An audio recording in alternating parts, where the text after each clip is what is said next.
नमस्कार विद्यार्थी मित्रांनो. आज आपण एक महत्त्वाची गोष्ट बघणार आहोत. तो म्हणजे आज 2 फेब्रुवारी, काल 1 फेब्रुवारी अर्थसंकल्प जाहीर झाला. तेव्हा निर्मला सीतारामन यांनी सलग 9व्या वेळा अर्थसंकल्प मांडलाय. त्यांनी रेकॉर्ड म्हणजे त्यांच्या नावानं हा रेकॉर्ड आहे. तर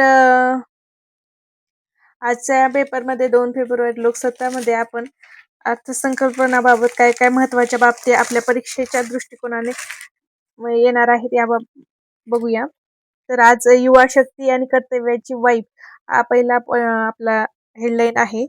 तर यंदाचा अर्थसंकल्प युवा शक्ती प्रेरित संचलित असेल असे सुरुवातीलाच जाहीर करून केंद्रीय अर्थमंत्री निर्मला सीतारामन यांनी 2026 ते 27 ची दिशा स्पष्ट केली. म्हणजेच ह्यावेळेसचा अर्थसंकल्प युवा शक्ती प्रेरित आहे.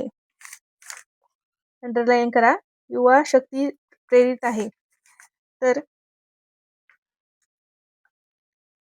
अमेरिकेने लादलेले टॅरिफशाही आणि दंडेली यातून उद्भवलेल्या अनिश्चिततेमध्ये भारतीय जनतेला आश्वासित करणे सरकारला आवश्यक वाटते. युवा शक्तीला केंद्रस्थानी ठेवून मूलभूत 3 कर्तव्याचे पाठपुरावा करत राहून अशी ग्वाही सीतारामन यांनी दिली आहे. पण 1 तास 20 मिनिटे सादर झालेला हा अर्थसंकल्प शब्दजड अधिक आणि अर्थगर्भ कमी असेच वाटत राहिले. सध्याच्या पिढीत भाषेत सांगायचं झाल्यास यात दिशादर्शन आहेत की नुसतीच युवा शक्ती आणि कर्तव्याची वाई हे स्पष्ट होण्यासाठी काही काळ जावा लागेल.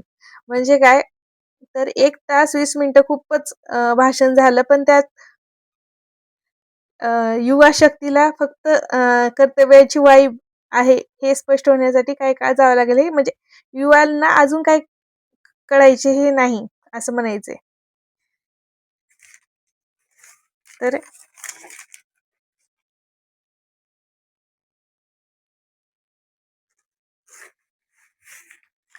तर संरक्षण खर्च 15% वाढीसह 7.85 लाख कोटीवर आहे. हे काही महत्वाचं नाही. बायोफार्मा शक्ती मिशन अंतर्गत 10,000 कोटीची गुंतवणूक. आपल्याला आता इथं मिशन भेटलेलं आहे, बायोफार्मा शक्ती मिशन. मग हे कोणतं मिशन आहे काय नाही याचं आपण पुन्हा विश्लेषण करूताच. पुन्हा हे कितवं अर्थसंकल्प होतं आपलं? ही 16वं अर्थसंकल्प होतं, माहित राहावं. 16वं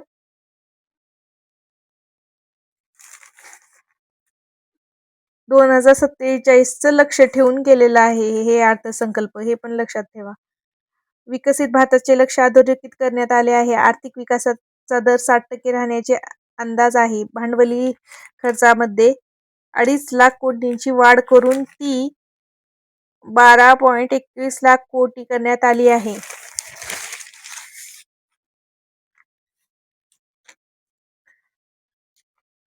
ऑपरेशन सिंधूनंतर शेजारील राष्ट्राकडून असेल.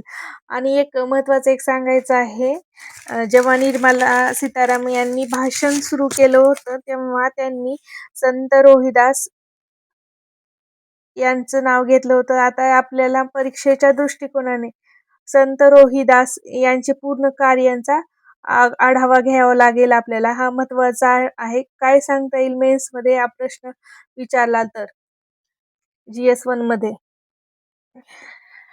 आणि माघ पौर्णिमा असं काहीतरी म्हणल्या होत्या त्या संदर्भात पण. आणि हे कितवं बजेट आहे? हे 16वं वित्त बजेट. आणि 9व्यांदा सलग ही बजेट मांडलेलं आहे निर्मला सीतारामन यांनी. तर इथं काही तेवढं विशेष महत्वाचं नाही. 11 लाख कोटींना तिलांजली, हे सगळं पैशाचं आहे, काही परीक्षेत विचारणार नाही तर तेवढं. आता आलंय दुसरी बातमी. महाराष्ट्रासाठी अर्थसंकल्पात काय? यंदाच्या केंद्रीय अर्थसंकल्पात महाराष्ट्रासाठी थेट व मोठ्या आर्थिक तरतुदींच्या स्वतंत्र योजना जाहीर झालेल्या नसल्या तरी पायाभूत सुविधा, उद्योग आणि दळणवळण क्षेत्रातील घोषणेमधून राज्याला अप्रत्यक्ष लाभ मिळण्याची शक्यता आहे. विशेषतः Mumbai-Pune highway, speed railway corridor तसेच किनारपट्टीच्या भागांसाठी योजना आणि शहरे व निमशहरांचे क्लस्टर विकासावर दिलेला भर महाराष्ट्रासाठी महत्त्वाचा ठरू शकतो, असं म्हटलं आहे. बघूया काय आहे याच्याबद्दल. म्हणजे ह्यावेळेस महाराष्ट्राबद्दल तेवढा काही अर्थसंकल्पात काही महत्त्वाचं नाहीये सध्या. तर मुंबई-पुणे हाय स्पीड रेल्वे ही याचं काम सुरू आहे. जलद पट्टी रेल्वे वाहतूक जोडला जाईल आणि त्यामुळे आयटी उत्पादन, रिअल इस्टेट म्हणजे ही आपल्याला म्हणजे इकॉनॉमिकच्या पेपरमध्ये म्हणजे जीएस मध्ये आपल्याला ही पॉइंट लिहिता येईल. म्हणजे महाराष्ट्राच्या संदर्भात काय तर मुंबई-पुणे हा राज्याचा आर्थिक आणि औद्योगिक कणा असला तरी पट्टा जलद रेल्वे वाहतुकीने जोडला जाईल. यामुळे आयटी उत्पादन, रिअल इस्टेट आणि सेवा क्षेत्रात गुंतवणूक वाढण्यासोबतच रोजगार निर्मितीला चालना भेटेल. ही पण महत्त्वाचा पॉइंट आहे. ही आपण हे एका वहीमध्ये लिहून घेऊया.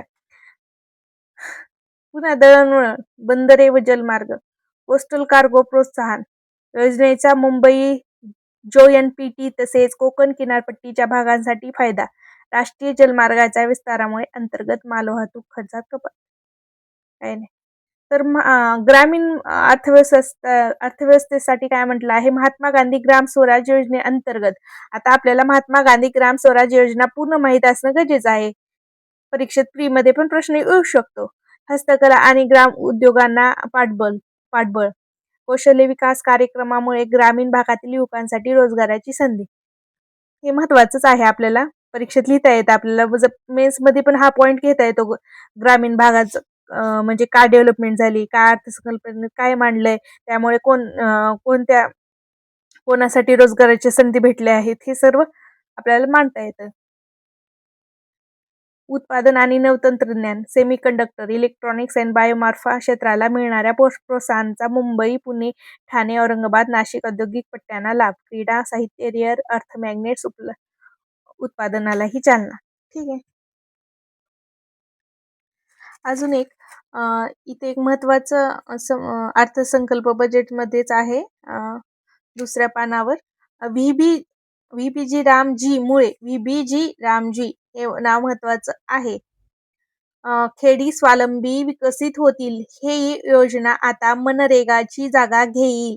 म्हणजेच मनरेगाची जागा आता व्हीबीजी रामजीमुळे खेडी स्वावलंबी विकसित होतील. ही योजना आता मनरेगाची जागा घेईल. मनरेगासाठी 6% तरतूद होती ती वाढून 9% करण्यात आली आहे. आता वर्षाला 100 ऐवजी 125 दिवस का म्हणजे मनरेगामध्ये काय आधी काय अट होती की 100 दिवस रोजगार आणि रोजगार होता. म्हणजे हमखास तुम्हाला 100 दिवसाचा रोजगार भेटणार होता. तर आता तो वाढून 125 दिवसाचा रोजगार करण्यात आला आहे. ही एक महत्वाचं आहे आपल्यासाठी. आणि 6%वरून 9% हे पण महत्वाचं आहे तरतुदीमध्ये. काही महत्वाचे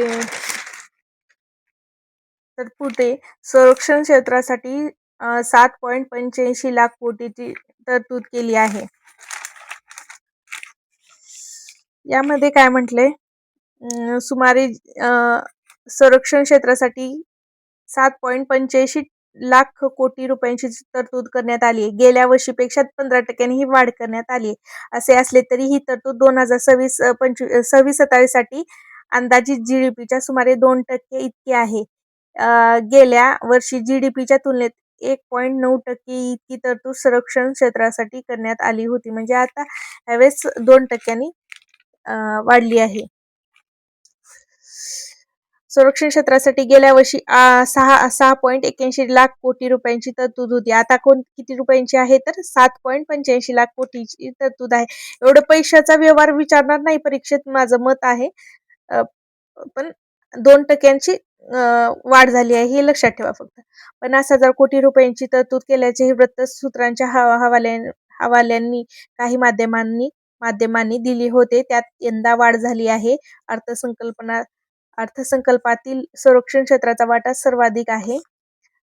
14.68% इतका वाटा हे महत्वाचं आहे बरं का. अर्थसंकल्पातील संरक्षण क्षेत्राचा वाटा सर्वाधिक जास्त आहे. इतका जास्त आहे. महत्वाचा पॉइंट आहे, हायलाइट करा. 14.68% इतका जास्त आहे. संरक्षण मंत्रालयासाठी ही काही नाही. तरी इथे बघूया पॉइंट काय राजनाथ सिंह काय म्हणतात. संरक्षण मंत्री, ऑपरेशन सिंदूरच्या ऐतिहासिक यशाच्या पार्श्वभूमीवर संरक्षण क्षेत्रासाठी म्हणजे ऑपरेशन सिंदूरमध्ये आपण आपला ऐतिहासिक विजय झाला त्याच्या पार्श्वभूमीवर संरक्षण क्षेत्रासाठी या भरीव तरतुदीमुळे आपले संरक्षण यंत्रणा अधिक मजबूत होईल आणि भांडवली खर्चासाठी गेल्या वर्षीपेक्षा 24% अधिक तरतूद करण्यात आली आहे. संरक्षण दलाच्या आधुनिकीकरणामुळे करण्याला त्यामुळे वेग येईल. बरं, ठीक आहे. हे झालं महत्वाचं आहे. हे पण आपल्याला GS1 मध्ये पण महत्वाचं आहे.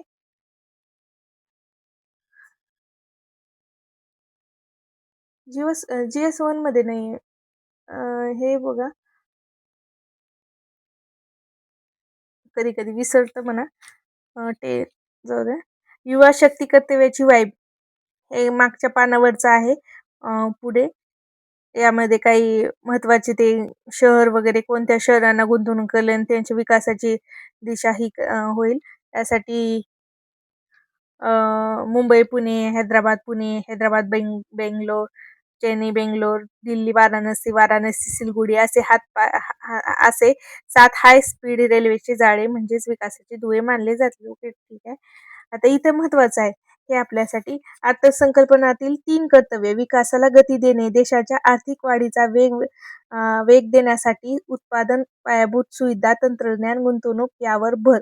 Make in India, semiconductor, biopharma, logistics and high speed railway प्रकल्प यातून दीर्घकालीन वाढीचा पाया मजबूत करणे हे महत्वाचं आहे. पॉइंट मध्ये लिहिता येईल आपल्याला. समावेशकता सुनिश्चित करणे, गरीब मध्यम वर्ग, मगाशी सांगितलेला मुद्दा संरक्षण क्षेत्रासाठी हा GS3 मध्ये इंटरनल सिक्युरिटी मध्ये हा प्रश्न येण्याचे चान्सेस आहे. त्यामध्ये हे पॉइंट लिहिलं तर आपलं आन्सर एकदम परफेक्ट येईल. आता राहिलेलं युवा शक्ती कर्तव्याची वाईब काय म्हणते. विकासाला गती देणे ही झालं. आता समावेशकता सुनिश्चित करणे, गरीब मध्यम वर्ग, शेतकरी, महिला, युवक, लघु उद्योग यांना विकासाच्या प्रवाहात आणणे. असाही प्रश्न तयार होऊ शकतो. गरीब मध्यम वर्ग यांसाठी सरकारने कोणत्या योजना अंमलात आणल्या आहेत, तर असं प्रश्न येऊ शकतो. तेव्हा हा पॉइंट घेणं महत्वाचं आहे. सुधारणाद्वारे विश्वास, कर प्रणाली सुलभ करणे, गुन्हेगारीकरण कमी करणे, नियम प्रक्रिया सुलभ करणे आणि प्रशासन पारदर्शकता आणणे या सुधारणाचा विश्वास आपल्याला देत आहेत. दंडाचे तर्कसंगतीकरण आणि विश्वासावर आधारित कायदे पालन ही या कर्तव्याची मूळ दिशा असेल असं म्हणलंय. आता एक मानसिक आरोग्य सुधारणे गरजेचे हे एक महत्वाचं आर्टिकल आलंय. तर हे किती महत्वाचं आहे बघा. इथे देशात मानसिक आरोग्यावर काम करणारी निमहंस 2.0 ही संस्था उत्तर भारतात स्थापन करण्यात आली आहे. आता जर आपल्याला प्रिला प्रश्न विचारला तर देशाची मानसिक आरोग्यावर काम करणारी कोणती संस्था आहे, तर निमहंस ही संस्था आहे. हे महत्वाचं आहे आपल्यासाठी. ही फार महत्वाची गोष्ट आहे, कारण मानसिक आरोग्य या विषयाकडे बघायची गरज पूर्वी कधीही नव्हती. एवढी तीव्र झाली आहे या वेळेस. येत्या काही वर्षात मानसिक आरोग्यात काम करण्याची गरज वाढणार आहे, असं तन्वी SI मानसोपचार क्षेत्रात कार्यरत असणाऱ्या लेखिकाने म्हटले आहे.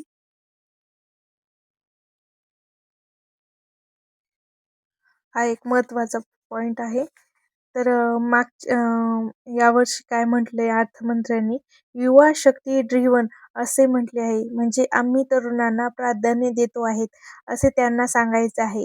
याआधीच्या अर्थसंकल्पामध्ये अशा वातावरण निर्मिती करणाऱ्या योजना मांडल्या गेल्या होत्या. उदाहरणार्थ श्री अन्न योजना, विश्वकर्मा योजना अशा तर ह्या वेळेस काय म्हटले आहे, तर 3 नवीन अखिल भारतीय आयुर्वेद संस्था स्थापन केल्या जातील असं ते म्हणत आहेत.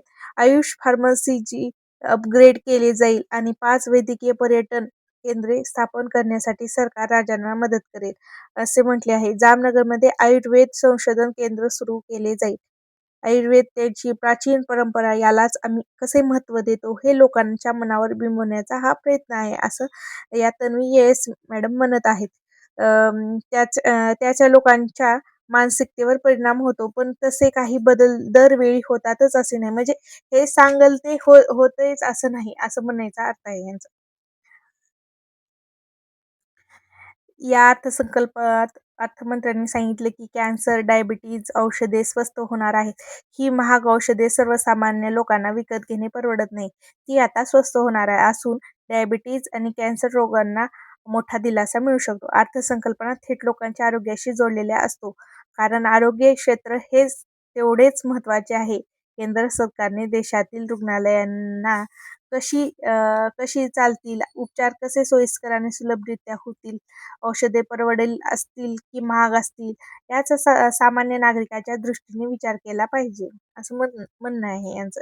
अर्थमंत्र्यांनी सांगितल्याप्रमाणे औषधं स्वस्त होणे ही चांगलीच गोष्ट आहे, पण ती दुर्गम भागात गरीब सामान्य जनतेपर्यंत पोहोचायला हवी आहे, असं वाटतं.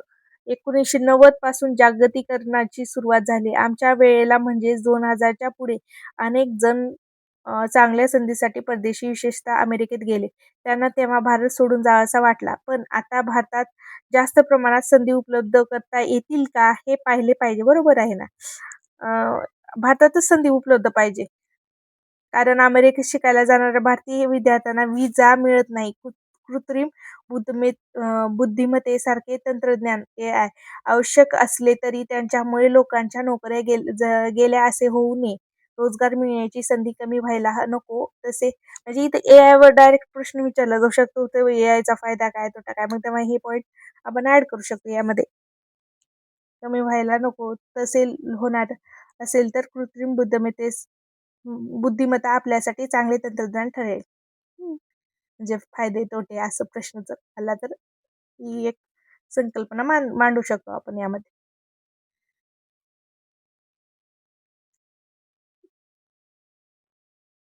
हे लक्षात घेऊन तरुणांनी उद्योजकतेला प्राधान्य दिले तर बरे होईल. सरकारनेही त्यासाठी वातावरण निर्मिती करायला हवी. संकल्पात गिग वर्कर्स प्रश्नांची दखल घ्यायला हवी होती असे मला वाटते. या मुलांची संख्या खूप आहे. चांगली शिकवलेली, पदवी घेतलेली मुले गिग वर्कर म्हणून काम करतात किंवा इंजिनियर होऊन सुद्धा चहा विकतात असे व्हायला नको. बरोबर आहे ना? आता ह्या सर्व गिग वर्कर्स म्हणजे कोण? या सर्व मी माहिती एका म्हणजे पुढच्या व्हिडिओमध्ये आणतेच. आता याचा पुढचा भाग आपण नेक्स्ट व्हिडिओमध्ये बघू, कारण की व्हिडिओ खूप लेंदी होईल आणि तुम्हाला कंटाळा पण येऊ शकतो. परीक्षेमध्ये असलीच मराठी येते, समजायला अवघड वाटते, पण अशीच मराठी येणार आहे. बघूया आता 2026 मध्ये मेन्सचा पेपर कसा येतो काय नाही.